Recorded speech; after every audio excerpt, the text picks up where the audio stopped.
Hello everyone, this is CACS Divya Agarwal from MEPL, and yes, today I have come with a very important announcement for my CA students. Yes, so let me tell you guys, examination form out हो चुका है. So it is very much essential कि आप उसको फटाफट भरो और फटाफट सबमिट करो ताकि आप फटाफट मे टर्म के लिए एग्जाम्स में बैठ सको. So you know many of the students have texted me, specially foundation के बच्चे जो एकदम नए नवेले बच्चे हैं, जिन्हें पहले पता नहीं है कि कैसे प्रोफेशनल कोर्स का फॉर्म्स भरना पड़ता है, examination form. So they are very much confuse regarding it. तो आज इस वीडियो में मैं उनका कंफ्यूजन दूर करूंगी. मैं स्टेप बाय स्टेप डिटेल में आपको समझाने वाली हूं कि कैसे आप अपने एग्जामिनेशन फॉर्म को फिल इन करोगे. सो गाइज, आप फटाफट जो है ये वीडियो को आखिरी तक देखना, एंड तक देखना. इससे जो भी आपके दिमाग में रिलेटेड क्वेरीज आ रहे हैं वो सारे क्वेरीज सॉल्व हो जाएंगे. ठीक है, so let us start with the discussion. सबसे पहले आपको स्टेप 1 क्या करना है, you have to log in into the website. Website का नाम मैं आपको बता रही हूं, ICAI.exam.org. सो यस, ये हमारा वेबसाइट का नाम है, ICAI.exam.ICAI.org. जैसे ही आपने इसको क्लिक किया तो आप देखोगे कि ये आपके सामने डैशबोर्ड खुल जाएगा, ये वाला पोर्टल खुल जाएगा. ठीक है, ये वेबसाइट खुल जाएगा. फिर इन दैट केस आपको लॉगिन में जाना है. सो लॉगिन डज नॉट मीन्स यहां पे आपको बोलेगा आईडी पासवर्ड देने, तो ये आईडी पासवर्ड आप उस वाले आईडी पासवर्ड से कंफ्यूज मत करना जो आपको रजिस्ट्रेशन के टाइम मिला था. यहां आपको न्यू यूजर रजिस्टर हियर बोलकर रजिस्टर करना पड़ेगा अगेन. ठीक है, सो यहां पे आप चाहे फाउंडेशन, इंटर, फाइनल कोई भी एग्जाम दे रहे हो, आप न्यू यूजर रजिस्टर हियर बोल के क्लिक करोगे. तो जैसे ही आपने new user register here click किया तो आप देखोगे ये वाला डैशबोर्ड खुल गया. अब यहां पे आपको बेसिकली सारी डिटेल्स भरने, एग्जामिनेशन सिलेक्ट करना है. फॉर एग्जाम्पल आपने फाउंडेशन सिलेक्ट किया, प्रीफिक्स सिलेक्ट करना है, जो भी आपके रजिस्ट्रेशन नंबर का प्रीफिक्स है, ERO व्हाटएवर. यहाँ पे आपने 7 डिजिट्स को फिल किया. तो इस तरह से आप सारी डिटेल को भरोगे, टर्म्स एंड कंडीशंस को कंफर्म करोगे, रजिस्टर बटन में क्लिक करोगे. तो जैसे ही रजिस्टर बटन में आप क्लिक करोगे ना गाइस, तो आप देखोगे कि इस तरह से आप देखोगे एक रजिस्ट्रेशन जो है क्लिक किया तो आप इस तरह से आप देखोगे कि इस तरह से लॉगिन आईडी और पासवर्ड आपके सामने स्क्रीन में फ्लैश करेगा, विच मींस कि आपका प्रोफाइल क्रिएट हो चुका है और आप रजिस्टर हो चुके हो. तो ऑलरेडी मैंने इसको कंप्लीट कर लिया था. डिटेल्स को जैसे ही मैंने भरा, सारे डिटेल्स को एंड मैंने रजिस्टर में क्लिक किया तो आपने देखा ये रजिस्ट्रेशन आईडी डिटेल्स मेरा जनरेट हो जाएगा. So this is the login ID password which I have generated. So देखो मैंने स्टेप आपको लिख दिया. सबसे पहला स्टेप क्या है, लॉगिन करना है ICAI.exam.ICAI.org में. फिर उसके बाद आप लॉगिन रजिस्टर में जाओगे, न्यू यूजर रजिस्ट्रेशन में जाओगे. वहां पे आपको ये सारे जो कॉलम्स है ये भरने होंगे, जहां पे आपको एग्जाम सिलेक्ट करने हैं, registration number, date of birth, email ID, and then you have to click on register. तो जैसे ही आपने रजिस्टर में क्लिक किया तो आप देखोगे आईडी पासवर्ड जनरेट. तो इस तरह से आईडी पासवर्ड फ्लैश करेंगे. और जैसे ही आपने रजिस्टर करवा लिया, आप देखोगे कि आपके ईमेल आईडी में एक वेरिफिकेशन कोड आएगा, एज वेल एज आपका जो फोन नंबर आपने डाल रखा है उस पर भी एक वेरिफिकेशन कोड आएगा. सो नेक्स्ट स्टेप क्या है कि आपको वेरीफाई करना है अपना ईमेल आईडी और अपना phone number, and then you have to go to step 3. वहां पे और एक डैशबोर्ड खुलेगा जहां पे आपको अपने फुल प्रोफाइल को कंप्लीट करना है, जहां एड्रेस डालना है और एक सिक्योरिटी क्वेश्चन डालना है फॉर योर सेफ्टी. तो एड्रेस आप देखोगे जनरली प्री फिल्ड रहेगा. ठीक है, तो आपने एड्रेस डाल दिया, सिक्योरिटी क्वेश्चन डाल दिया, फिर उसके बाद ईमेल आईडी और फोन नंबर का वेरिफिकेशन कर लिया. ठीक है, so let me show you कि इसका फॉर्मेट कैसा आपको दिखाई देगा. So what will be the format, I am showing you that. ठीक है, तो जैसे यहां पे करोगे, ये देख रहे हो, ये तो आपका स्टेप हो गया. क्लियर है यहां तक. तो फिर ये देखो, ये हो गया आपका स्टेप 1. जैसे आप कंप्लीट होगा, देखो मैंने स्क्रीनशॉट ले रखा है, ये आएगा स्टेप 2.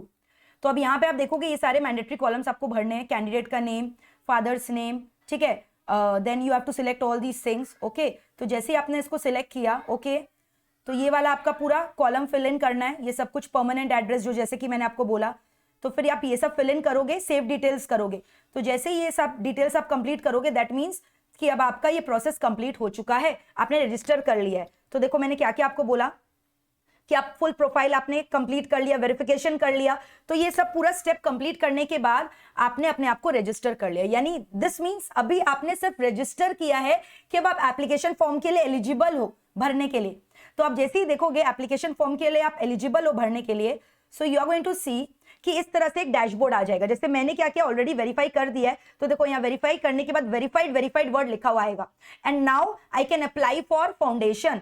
तो अब अप्लाई फॉर फाउंडेशन May 22 इस तरह से लिखा हुआ आएगा, यहाँ आपको क्लिक करना है अप्लाई। बट मेरे सेक्शन में एडिट क्यों दिखा रहा है, क्योंकि मैंने ऑलरेडी अप्लाई कर चुका है। तो अब एडिट में क्लिक करूंगी। अगर आप जैसे इनकम्प्लीट डिटेल भरकर आप निकल गए हो, आप सोचो बाद में करेंगे, तो आपको एडिट दिखाएगा, और अगर फर्स्ट टाइम करो तो अप्लाई दिखाएगा। फिर जैसे आपने ओके प्रेस किया तो देख रहे हो इस तरह से डैशबोर्ड खुल जाएगा, जहां पे आपको फर्दर सारे डिटेल्स भरने हैं। But let me tell you, इसको भरने के पहले आपको एक और प्रोसेस करना है। वो प्रोसेस क्या है और मैं आपको समझा देती हूँ। तो हमारा स्टेप 4 क्या है कि डिक्लेरेशन फॉर्मेट जो है उसको डाउनलोड करना होगा ना। What is this declaration format? ये डिक्लेरेशन फॉर्मेट आपको ऑलरेडी वेबसाइट में दिया हुआ है, मैं अभी आपको दिखाऊंगी। तो ये डिक्लेरेशन फॉर्मेट आपको वेबसाइट से डाउनलोड करना है, उसका प्रिंट आउट निकालना है। उस प्रिंट आउट को निकालने के बाद डिटेल्स भरना है आपका, और उसको अटेस्ट करवाने एक चार्टर्ड अकाउंटेंट से, सीए से। फिर उसके बाद आपको उसको स्कैन करके अपलोड करना है, कहां पर? इस पर्टिकुलर सेक्शन में जो मैंने अभी आपको दिखाया। ठीक है, अभी देखो वापस से मैं आपको बता दे रही हूं, जैसे ही आपने अपने आप को रजिस्टर करवा लिया, अप्लाई में नहीं क्लिक करना है। आप एक काम करोगे, डिक्लेरेशन फॉर्मेट को डाउनलोड करोगे। तो डिक्लेरेशन फॉर्मेट में हम कहां पे दिखाई देगा, मैं आपको दिखा दे रही हूं। ये डिक्लेरेशन फॉर्मेट आपको दिखाई देगा इधर, this is the declaration format. तो मैम ये फॉर्मेट आया कैसे? देखो ये वाला आप देख रहे हो, ये डैशबोर्ड जो हम लोगों ने क्लिक किया था, ये वाला वेबसाइट में जाकर यहाँ पे आप एग्जाम डिटेल में जाओगे May 22, तो यहाँ पे देखो फॉर्मेट दिखा रहा है, फॉर्मेट ऑफ डिक्लेरेशन सर्टिफिकेट। तो इंटरमीडिएट, फाउंडेशन, फाइनल, अलग अलग फॉर्मेट्स है। तो फॉर एग्जांपल आप फाउंडेशन के लिए कर रहे हो, तो आपने एक क्लिक किया, तो जैसे ही क्लिक किया तो ये रहा डिक्लेरेशन फॉर्म। तो डिक्लेरेशन फॉर्म आ गया, ये अब आपको as it is print out निकालना है। प्रिंट आउट निकालने के बाद आपको इसको फिल इन करना है। ठीक है, यहाँ पे आपको अपना नाम लिखना है, समझ में आ रहा है? Signature of candidate, sign of your parents, अपने नाम लिखने हैं। फिर जिस मेंबर से आप अटेस्ट करवा रहे हो चार्टर्ड अकाउंटेंट से, उसका membership number, telephone number, office seal, ठीक है, वो आपको वो कर देंगे, आपको उसका टेंशन नहीं लेना है। ठीक है, तो एमईपीएल इंस्टीट्यूट भी कर देगा, ये कोई टेंशन नहीं है। तो ये हो गया आपका प्रोसेस डिक्लेरेशन फॉर्म भरने का। फिर ये डिक्लेरेशन फॉर्म आपने भर लिया, अटेस्ट करवा लिया। ठीक है, अब फिर यहाँ पे देख रहे हो अटेस्टेशन करवाने के बाद आपको क्या करना है, ये अटेस्ट करवाने के बाद आपको अपलोड करके रखना है, अपने आप रेडी करके रखना है। इसका सॉफ्ट कॉपी आप अपने कंप्यूटर में रेडी करके रखना। क्यों रेडी करके रखना है? क्योंकि जब आप यहाँ एग्जामिनेशन डिटेल्स भरोगे ना रजिस्टर करने के बाद, जैसे यहाँ पे देखो क्या क्या डिटेल मांग रहा है, रजिस्ट्रेशन नंबर अपने आप आ जाएगा। फिर ये डिटेल्स भरने, have you converted from CPT to foundation, तो अगर आप सीपीटी में नहीं थे तो आप नो करोगे, अगर आपने कन्वर्जन करवाया तो यस करोगे। आपका डेट ऑफ रजिस्ट्रेशन, कोई भी एक पिन नंबर सिलेक्ट करोगे ऑफ योर चॉइस। ठीक है, फिर उसके बाद examination, qualification, year, 12th exam कब पास किया, रोल नंबर वगैरह वगैरह, बोर्ड्स कौन सा था। ठीक है, फिर कोई प्रीवियस आपने अटेम्प्ट अगर लिए हैं तो उसके बारे में लिखना है, और नहीं लिए तो उसको नहीं करना है कंप्लीट। फिर उसके बाद अबाउट दिस एग्जामिनेशन सेंटर, जो जोन आपको सिलेक्ट करना है वो लिखना है आपको। डिक्लेरेशन सर्टिफिकेट, देखो अब यहाँ पे चूज फाइल, यही मैं बात कर रही थी डिक्लेरेशन सर्टिफिकेट का, कि ऑलरेडी आपने डिक्लेरेशन सर्टिफिकेट रेडी रखना है। तो उसके लिए आपको एक दिन पहले डिक्लेरेशन फॉर्म का प्रिंट आउट निकाल के उसको डिटेल भर के अटेस्ट करवाना है ना। फिर यहाँ चूज फाइल में आप क्लिक करोगे तो आपको मांगेगा कि वो डिक्लेरेशन फॉर्म भरना है, तो ऑलरेडी आपने उसको रेडी कर रखा है उसका सॉफ्ट कॉपी, तो वो सॉफ्ट कॉपी आप अपलोड कर देना। ठीक है, और फिर उसके बाद ये भी देख लेना कि आप जब अपलोड करोगे तो उसका जो साइज है जो आपका स्कैन करके आ रहा है वो 100 to 300 KB के बीच में होना चाहिए। तो जैसे ही आपने अपलोड कर दिया, नेक्स्ट पेज खुल जाएगा। नेक्स्ट पेज में फिर फर्दर आपको क्या करना है, देखो नेक्स्ट आपको क्या करना है, फीस स्ट्रक्चर, पेमेंट करना है। तो फीस का अगर मैं बात करूं तो 1500 रुपया फीस है। ठीक है, नेपाल वालों लोग के लिए फीस स्ट्रक्चर थोड़ा ज्यादा है, वो अलग है, वो मैं आपको दिखा दूंगी। और अगर आपने लेट फाइन भरना है तो 600 रुपया और रेडी रखना। तो नॉर्मल, अगर नॉर्मल डेट में आप भरोगे फॉर्म को, जिसका डेट 21 फरवरी से लेकर 13 मार्च तक है, so try to fill in the examination form by or before 13th March so that you can complete this procedure without requirement of making the payment for late fine। तो 1500 रुपए में आपका पेमेंट हो जाएगा। तो डेबिट कार्ड, क्रेडिट कार्ड जो भी है हैंडी रखना, उसका डिटेल्स हैंडी रखना। फिर अगर आपको लग रहा है नहीं मुझे 13th मार्च से लेट होगा, तो आपको एडिशनल लेट फी देना होगा 600 रुपए का। But make sure 20th March is the deadline, उसके बाद आप एग्जामिनेशन फॉर्म नहीं भर सकोगे, और इवन एग्जामिनेशन अपीयर करने के लिए भी आप एलिजिबल नहीं होगे। तो जैसे ही आपने फाइनल पेमेंट कर डाला, जैसे पेमेंट कर डाला, सो इन दैट केस आपने सक्सेसफुली एग्जामिनेशन फॉर्म के लिए जो भी रिक्वायरमेंट्स है वो फुलफिल कर लिया, आपने रजिस्टर कर लिया अपने आप को। फिर आप देखोगे एक पीडीएफ फॉर्म जनरेट हो गया है। उस पीडीएफ फॉर्मेट में आप चेक करना कि आपका वहां पे फोटोग्राफ भी रहेगा और सिग्नेचर भी रहेगा। फिर उस पीडीएफ को आपको डाउनलोड कर लेना है और अपने पास रख के रखना है। आई रिपीट, अगर आप देखोगे कि वो जो पीडीएफ आ रहा है उसमें आपका फोन नंबर भी रहेगा और आपका क्या रहेगा बताओ, फोटोग्राफ, तो आप इसको डाउनलोड करके अपने पास रख लेना और इसका प्रिंट आउट भी निकाल के रख लेना, ठीक है, फॉर योर सिक्योरिटी पर्पस। लेकिन अगर आप देखोगे कि आपका जो पीडीएफ जनरेट हुआ है उसमें इन केस अगर आपका सिग्नेचर और आपका फोटो मिसिंग है, तब इन दैट केस वो पीडीएफ का प्रिंट आउट निकालकर आपको उसको इंस्टीट्यूट में सबमिट करना पड़ेगा। तो अगर फोटोग्राफ और सिग्नेचर है तो इंस्टीट्यूट में फिजिकल सबमिशन का कोई दरकार नहीं है, लेकिन अगर उसमें फोटोग्राफ और सिग्नेचर नहीं है तो उसका फिजिकली प्रिंट आउट निकाल के आपको फिजिकली उसको फिल इन करके इंस्टीट्यूट में सबमिट करना पड़ेगा। So I hope we are through with the step, and in this manner you have completed all the requirements for getting yourself registered for the examination in May 22 term। तो एक बार फटाफट recapitulate कर लेते हैं हम लोगों ने क्या किया। सबसे पहले हम लोगों ने इस वेबसाइट में लॉग इन किया, फिर उसके बाद वेदर आप लोग फाउंडेशन इंटर फाइनल, आपको वापस से अपना यूजर जो है रजिस्टर करना पड़ेगा, न्यू यूजर रजिस्टर। तो रजिस्ट्रेशन का प्रोसेस कैसे कंप्लीट करोगे, एग्जाम सिलेक्ट करना है, registration number, date of birth, email ID, register. जैसे रजिस्टर में क्लिक किया आईडी पासवर्ड जनरेट हुआ, एंड ये पासवर्ड को आप चेंज भी कर सकते हो if you want, but even if you don't change it is fine. फिर उसके बाद सेकेंड स्टेप नेक्स्ट क्या करना है, इसके बाद आपको अपना प्रोफाइल को फुल्ली कंप्लीट करना है और जैसे ही आईडी पासवर्ड जनरेट होगा साथ साथ एक मोबाइल में वेरिफिकेशन कोड आएगा, ईमेल आईडी में भी वेरिफिकेशन कोड आएगा, तो वो दोनों चीज को वेरीफाई कर लेना, ठीक है। फिर जैसे आपने वेरीफाई कर लिया और ये फुल प्रोफाइल का डिटेल कंप्लीट कर लिया, जहां पे एड्रेस और सिक्योरिटी क्वेश्चन मांगता है, जो कि ऑलरेडी एड्रेस आप देखोगे प्रीफिल्ड रहेगा, तो चेक कर लेना एड्रेस का डिटेल सही डाला हुआ है कि नहीं, और सिक्योरिटी क्वेश्चन आप एक अपना सेफ्टी के लिए भर देना और उसका आंसर याद रखना। फिर जैसे ही आपने वेरिफिकेशन कंप्लीट किया तो आपका रजिस्ट्रेशन प्रोसेस कंप्लीट। तो ये रजिस्ट्रेशन प्रोसेस बस अभी कंप्लीट हुआ है क्या चीज के लिए, कि अब आप एलिजिबल हो फॉर्म को अप्लाई करने के लिए, ठीक है।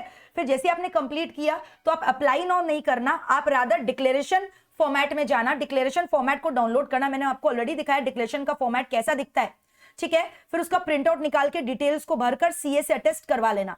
अब इसका सॉफ्ट कॉपी रेडी रखना, डेबिट कार्ड क्रेडिट कार्ड का डिटेल रेडी रखना, क्योंकि आपको फी का पेमेंट करना है और ये वाला जो पीडीएफ फॉर्मेट है इसको आपको क्या करना है, अपलोड करना है। फिर उसके बाद आप अब वापस से अपने डैशबोर्ड में जाओगे, ये वेबसाइट खोला आपने, एक दिन बाद ये वेबसाइट खोला, वेबसाइट में आईडी पासवर्ड कौन सा डालोगे, जो आईडी पासवर्ड अभी जनरेट किया गया था, जो आपके पास स्क्रीन में आया था, उसको एक जगह लिख के रख लेना, रिकॉर्ड में रख लेना।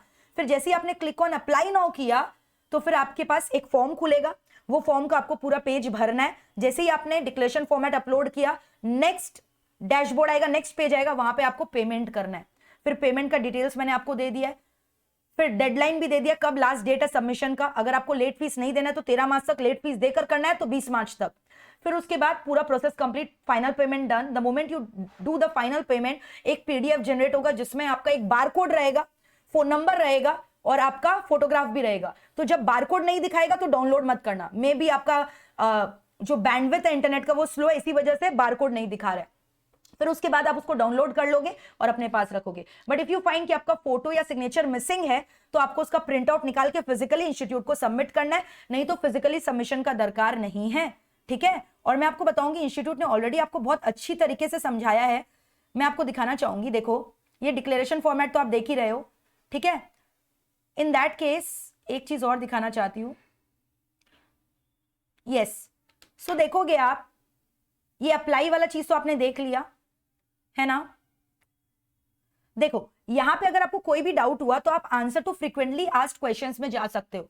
तो वहां क्लिक हियर करोगे तो वहां पे जो स्टूडेंट्स के मन में बहुत सारे फ्रीक्वेंटली आस्क्ड क्वेश्चंस होते हैं ना, वो सब यहाँ पे दिए हुए हैं। देखो कैसे रजिस्टर करना है, आईडी पासवर्ड मैं भूल गई तो मुझे क्या करना चाहिए। तो इंस्टीट्यूट ने ऑलरेडी आपके सारे क्वेश्चंस के क्वेरीज के सोल्यूशन दे रखे हैं। अब एग्जाम फीस मैंने आपको ये दिखाया था, एग्जाम फीस है ना, फीस स्ट्रक्चर क्या है, तो मैं आपको वापस से दिखा देती हूँ, ठीक है। फीस स्ट्रक्चर क्या है, इंटरमीडिएट, फाउंडेशन, फाइनल, तीनों कोर्स का अलग अलग दिया हुआ है। तो जैसे मैंने फाउंडेशन का आपको बताया था, क्लियरली यू कैन सी 1500 है यहाँ पे, है ना, और 600 रुपये extension fees, late fees filing. और अगर आप नेपाल से हो तो 2200 रुपया और 600 रुपया लेट एक्सटेंशन फीस। तो इस तरह से आप देख रहे हो यहाँ पे फी के डिटेल दिए हुए हैं। तो ऐसे कोई भी क्वेश्चंस जो आपके मन में आ रहे हैं, इंस्टीट्यूट ने ऑलरेडी आपके लिए उसके लिए फ्रीक्वेंटली आस्क्ड क्वेश्चन का सेक्शन बना रखा है, जहां पे आप ये सारे क्वेश्चंस को पूछ सकते हो, ठीक है। तो देख रहे हो यहाँ पे आपको सब कुछ जो है क्वेश्चंस के आंसर्स मिल जाएंगे। बट मेरे को नहीं लगता ये वीडियो देखने के बाद आपके दिमाग में और कोई क्वेश्चन या आंसर आना चाहिए, क्योंकि मैंने ट्राई किया सब कुछ कंप्लीट करने का, ठीक है। तो मैंने आपको फिजिकल फॉर्म कब सबमिट करना है वो भी बता दिया है, सब कुछ बता दिया है। फिजिकली आपको इंस्टीट्यूट में कुछ भी सबमिट करने का दरकार नहीं है, अगर सब कुछ सही जा रहा है, आपका फोटोग्राफ भी आ गया, आपका सिग्नेचर भी आ गया है, बस वो पीडीएफ जो लास्ट में आएगा उसका प्रिंट आउट निकाल कर अपने पास रख लेना। So guys, share this video with all the other students so that they also get a complete picture कि कैसे उन्हें रजिस्टर करवाना है और कैसे एग्जामिनेशन फॉर्म भरना है। सो डोंट वेट, फटाफट फिल इन कर दो, बिकॉज हमें मे में एग्जाम्स देना है and we have to come out with flying colours. And also don't forget to watch all our marathon and booster revision sessions, जो हमारे एग्जाम्स के 1-1.5 महीने पहले 2 महीने यूट्यूब में सारे MLPL के फैकल्टीज लाइव स्ट्रीमिंग करेंगे। So that's it for today, guys. Bye bye, take care, enjoy your day, and all the very best. Keep studying, keep working very hard, because the exams are coming very nearer and nearer.